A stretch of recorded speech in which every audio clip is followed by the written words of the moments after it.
ang magiging reaksyon mo kung sakaling sapilitan kang paalisin sa sarili mong bahay? Dahil sabi na nagpapalaya sa'yo na ang bahay mo na binuo mo ng matagal na panahon ay ang bahay na ipinangako ng kanilang Diyos sa kanila. Kalukuhan kung iisipin, pero ito ang punot dulo ng kasalukuyang alitan sa pagitan ng Israel at Palestine sa Middle East. Pero paano nga ba ito nangyari? Ano ang pinagkaiba ng dalawang estado na may dalawang magkaibang relihiyon? Ito ay aalamin natin ang malaking kaibahan ng paniniwalang Islam at paniniwalang Judaismo.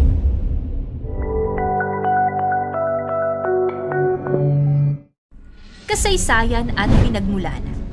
Ang relihiyong Islam ay itinatag ni Muhammad, isang mangangalakal mula sa Mecca.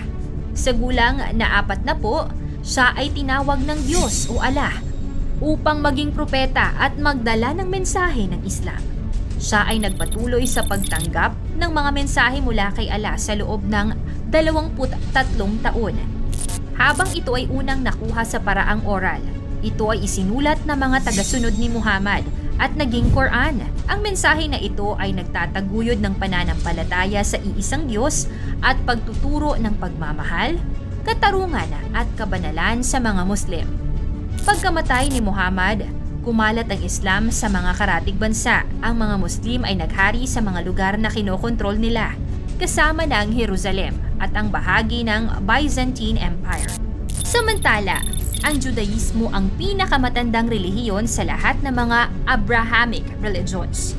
Ang kanyang propeta ay si Moises, na ayon sa paniniwala ng mga Hudyo ay pinili ng Diyos upang pamunuan ang mga aliping Israel palabas ng Ehipto. Naniniwala ang mga Hudyo na sa ilalim ng bundok Sinai, ibinigay ni Moises sa mga aliping Israel ang Torah at pagkatapos mag-ikot-ikot sa ilang sa loob ng 40 taon, pumunta sila upang manirahan sa tinatawag na Israel ngayon na kanilang pinaniniwala ang pangakong lupa ng Diyos sa kanila. Doktrina at paniniwala. Parehong naniniwala ang Islam at Judaismo sa pananampalataya sa iisang Diyos o Allah sa Islam at sa Judaismo. Ito ang tinatawag na monotheism na nangangahulugang iisa lamang ang Diyos. May mga banala na aklat ang parehong mga relihiyon. Ang Islam ay ang Quran, samantalang ang Judaismo ay ang Tanakh, kabilang ang Torah.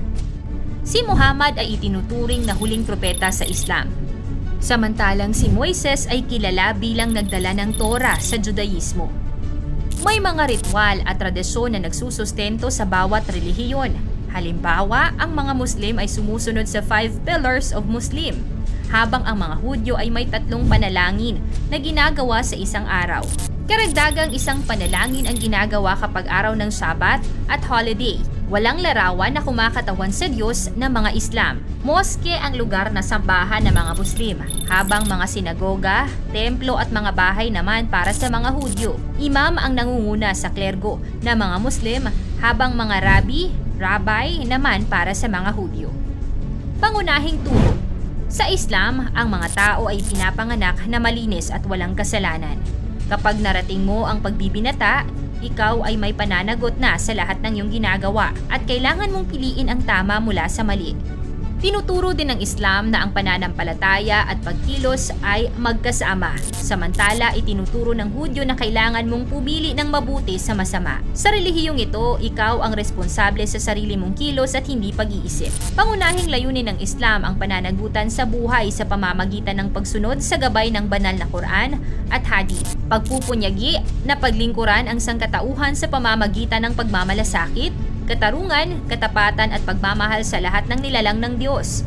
Nabuo naman ang Judaism upang ipagdiwang ang buhay, upang tuparin ang kasunduan sa Diyos, gawin ang mabubuting gawa, at tulungan sa pag-aayos ng mundo. Ibigin ang Diyos ng buong puso. Mas malakas na etika ang katarungang panlipunan ang mga Hudyo kaysa Islam. Geographical distribution and predominance. Mayroong 1.6 billion na mga Muslim. Batay sa porsyento ng kabuuang populasyon sa isang rehiyon, 24.8% ay nasa Asia, Oceania, 91.2% nasa gitnang silangang Hilagang Afrika, 29.6% sa Sub-Saharan Africa, mga 6.0% sa Europa, at 0.6% sa Amerika. Ang mga Hudyo naman ay nasa 13 to 16 milyon matapos maging kasapi ng Israel sa loob ng 1,500 years. Ngunit noong 70 AD, tinaboy silang lahat ng mga Romano. Ang mga Hudyo ay nagkalat sa buong mundo. Minsan ay naroon sa labas ng lahat ng bansa. Ngayon ang karamihan ay naninirahan sa Israel, USA, Canada, Russia, France at England. Batas sa kasuotan at mga kababaihan. Sa Islam, ang mga kababaihan ay kailangang magpakumbaba at takpan ang kanilang buhok at hugis ng katawan gamit ang hijab at burqa. Ang mga kalalakihan naman ay dapat magsuot ng may kahinahunan, tinatakpan mula bewang hanggang sa tuhod. Samantala ang mga Orthodox Jews na kalalakihan ay laging may suot na sombrero or burqa.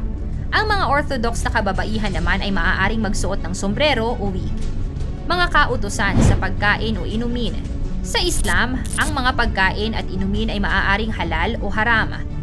Ang halal ay ang mga pagkain at inumin na itinuturing na malinis, legal at ayon sa mga alituntunin ng Islam. Ang haram ay ang mga pagkain at inumin na ipinagbabawal. Halimbawa, ang mga Muslim ay dapat kumain lamang ng karne ng mga hayop na iniharap ng tamang paraan, tinawag sa Quran at kinukonsiderang halal. Ang baboy naman ay itinuturing na haram at ipinagbabawal. Bago kumain, ang mga Muslim ay nagdarasal o namumuhay ng salat. Ito ay bahagi ng kanilang araw-araw na ritual ng pagsamba. Sa buwan ng Ramadan, ang mga Muslim ay nag-aayuno mula sa pagkain, inumin at iba pang pisikal na pangangailangan mula sa bukang liwayway hanggang sa paglubog ng araw. Sa Judaismo, ang mga pagkain at inumin ay dapat na kosher o naaayon sa batas ng kasanayan. Halimbawa, ang pagkain na may halo o pagkakaugnay ng gatas at karne ay ipinagbabawal. Karamihan ng mga Hudyo ay sumusunod sa mga alituntunin ng kosher. Ang baboy at mga produktong baboy ay itinuturing na ipinagbabawal sa Judaismo, gaya sa Islam, kaya't hindi ito kinakain. Karamihan sa mga Hudyo ay hindi rin kumakain ng mga hayop na hindi iniharap sa tamang relihiyosong ritual. Tuwing Sabado o Sabat, ang mga Hudyo ay namamahinga at nagsasamba. Kautusan sa pagpapakasal at diborsyo. Ayon sa Quran, maaaring mag-asawa ang mga kalalakihan ng higit sa isang babae, ngunit hindi higit sa 4, basta't kayang suportahan at tratuhin sila ng pantay. Madali para sa mga kalalakihan ang mag-divorce, ngunit mahirap ito para sa mga kababaihan. Sa Orthodox Judaism, kinikilala lamang ang mga kasal ng magkaibang kasarian. Tanging mga kalalakihan ang maaaring magbigay ng divorce document, kilala bilang get. Sa Reform Judaism, hindi kinakailangan ang get. Kinikilala ang mga sibil na kasal at divorce. Maraming relihiyon sa mundo at patuloy itong nagbabago sa paglipas ng panahon dahil sa pag-usbong ng mga bagong pananampalataya. Ang relihiyon ay may malalim na impluwensya sa kultura, pananampalataya at pamumuhay ng mga taong miyembro nito. Dahil dito, hindi maiiwasan ang mga hindi pagkakaintindihan. Ang tangi nating magagawa, sundin ang ating prinsipyong moral at respetuhin ang relihiyon ng bawat isa. Tandaan, hindi tayo higit sa kanino man, lalo na sa Diyos na makapangyarihan. Kung ikaw ba ay Hudyo o Muslim, ikaw, ano sa palagay mo ang relasyon ng dalawang paniniwala? Sila ba talaga ay magkaaway?